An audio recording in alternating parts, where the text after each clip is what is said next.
Venezuelan opposition faces fading enthusiasm. Emily Mayora's family once supported the opposition to Venezuelan President Nicolas Maduro, especially when a fresh young leader injected life into that movement 3 years ago. Maiquetia, Venezuela.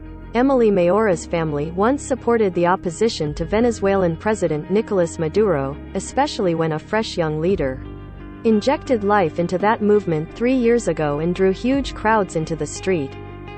But when the same leader showed up recently to rally support in Maiquetia, a town on the Caribbean Sea, Mayora didn't bother to walk a block to see him. She stayed in the little store she runs from her home, selling soda and snacks while Juan Guaido made a speech to about 90 people. Her disappointment is widely shared in Venezuela, where the economy is dismal and many people are fed up both with the government and the groups that oppose it. "I don't believe in either side, neither the opponents nor the ruling party," the mother of two said. "Why? Because they promise and do not deliver.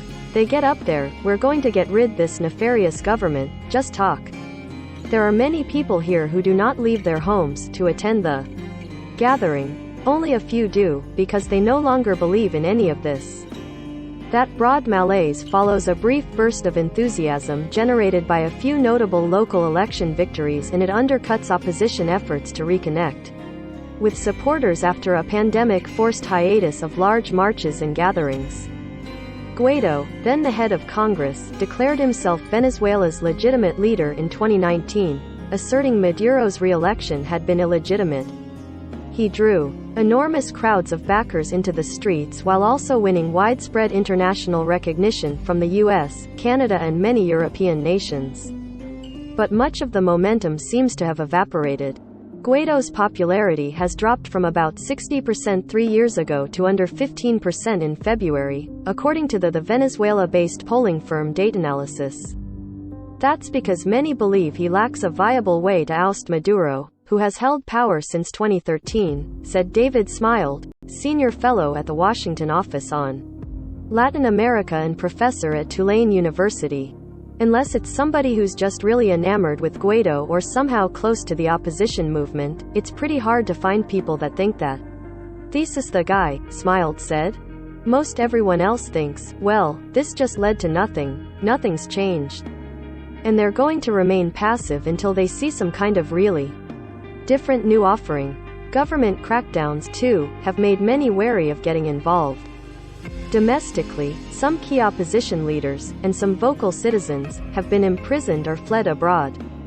The government has squeezed out opposition and most independent news outlets. Many fear that expressing opposition could endanger their access to subsidized goods distributed by the government.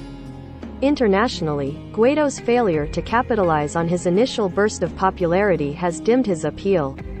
Several of the countries that once recognized Guaido's parallel government no longer do so. A much smaller crowd turned up on a narrow, dead-end street in a hillside neighborhood last month to hear Guaido, still just 38.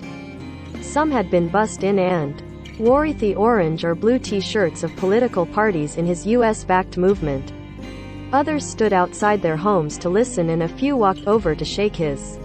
But for many, daily routine continued. A man delivered water to homes, another left for work.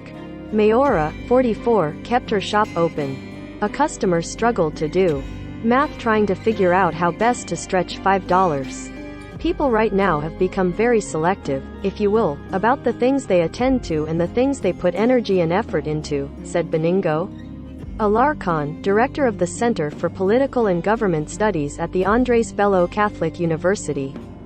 When you tell people, well, we are going to protest, people are going to tell you, well, exactly what for and what is it going to be used for?